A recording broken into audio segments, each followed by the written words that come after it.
कांग्रेस पर ममता बनर्जी का बड़ा हमला। ममता ने कहा, कांग्रेस को इतना अहंकार क्यों? कांग्रेस 40 सीटें भी जीतेगी या नहीं? जहां जीतते थे वहां कांग्रेस हारती गई। हिम्मत है तो वाराणसी में बीजेपी को हराओ। ममता बनर्जी को लेकर संजय राउत का बड़ा बयान। संजय राउत ने कहा, ममता बनर्जी इंडिया गठबंधन की अगली बैठक बुला सकती हैं।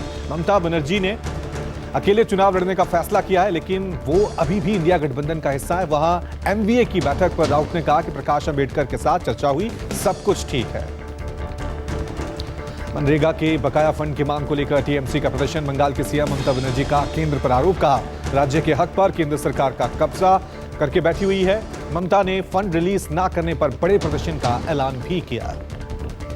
नीतीश सरकार में शामिल जीतन राम मांझी ने बड़ा बयान दिया। मांझी ने नीतीश सरकार से 2 मंत्रालयों की मांग की है। मांझी ने कहा, हम के 4 विधायक हैं और 1 एमएलसी, ऐसे में हम कम से कम 2 मंत्री हमें चाहिए। मांझी ने कहा कि मैंने नीतीश कुमार और अमित शाह से इस संबंध में बातचीत की है। उन्होंने अभी तक सकारात्मक या नकारात्मक बात नहीं कही है।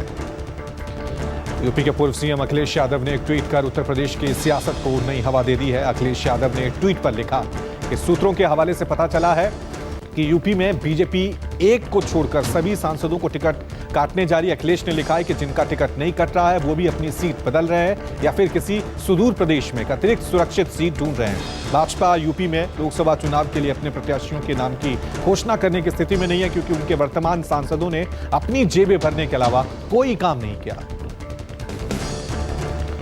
राज्यसभा में नेता प्रतिपक्ष मल्लिकार्जुन खड़गे ने कहा कि पब्लिक सेक्टर को बढ़ावा देने की जरूरत है। अच्छे दिन की आस में बेहतर दिन गवाए। सिंगल डिजिट में ग्रोथ, डबल डिजिट में महंगाई। दूसरे मामलों में प्रधानमंत्री घंटों बोलते हैं, मणिपुर पर पीएम मोदी कुछ नहीं बोलते हैं। कांग्रेस सांसद राजीव शुक्ला ने राज्यसभा में उठाया छात्रों के सुसाइड का मुद्दा। कहा, देश में लगातार बढ़ रही है सुसाइड की घटनाएं। राजीव शुक्ला ने कहा कि छात्रों के सुसाइड का मुद्दा एक गंभीर विषय है, इस पर समाज को सोचने की जरूरत है। फेल होने पर सुसाइड के मुद्दे को चिंताजनक बताया।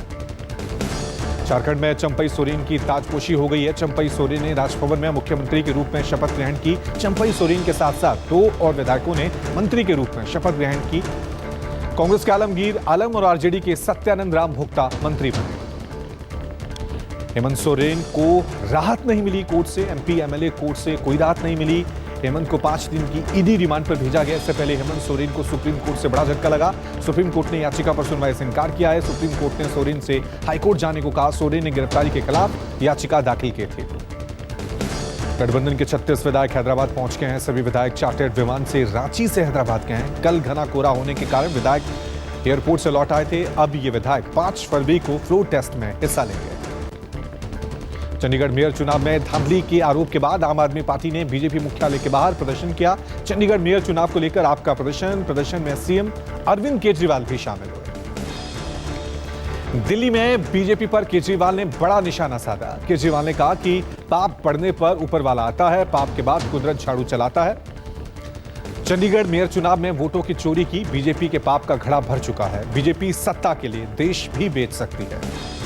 दिल्ली में बीजेपी ने आम आदमी पार्टी के खिलाफ प्रदर्शन किया। बीजेपी की कार्यकर्ताओं ने हाथों में बैनर पोस्टर लेकर अरविंद केजरीवाल के खिलाफ प्रदर्शन किया। कहा, एक बात स्पष्ट है, केजरीवाल भ्रष्ट हैं। ईडी में पेश ना होने पर बीजेपी ने नारेबाजी की। दिल्ली सरकार में मंत्री आतिशी ने कहा कि चंडीगढ़ के मेयर चुनाव में खुलेआम धोखाधड़ी हुई है। आज शांतिपूर्ण विरोध प्रदर्शन से पहले पूरी दिल्ली में बैरिकेड्स लगा दिए गए। आतिशी ने कहा कि आपके कार्यालय को छावनी बना दिया गया है। भाजपा को इतना डर लग रहा है कि एक तरफ चुनाव में घपला करते हैं, दूसरी तरफ देश में शांतिपूर्ण प्रदर्शन भी नहीं हो सकता। भाजपा को इतना डर क्यों है? सीएम अरविंद केजरीवाल का ईडी के 5वें नोटिस पर जवाब। केजरीवाल ने कहा, कानूनी रूप से सही संबंध पर करेंगे अमल। बीजेपी के मंशा सरकार गिराने। व्यस्त खाने में पूजा से रोक पर हाईकोर्ट का इनकार। मुस्लिम पक्ष याचिका पर हाईकोर्ट में सुनवाई। मुस्लिम पक्ष को हाईकोर्ट से नहीं मिली राहत। जिला अदालत के फैसले पर रोक से इनकार। 6 फरवरी को हाईकोर्ट में अगली सुनवाई। मुस्लिम पक्ष ने पूजा के खिलाफ याचिका दी थी। व्यस्त खाने में पूजा होती रहेगी।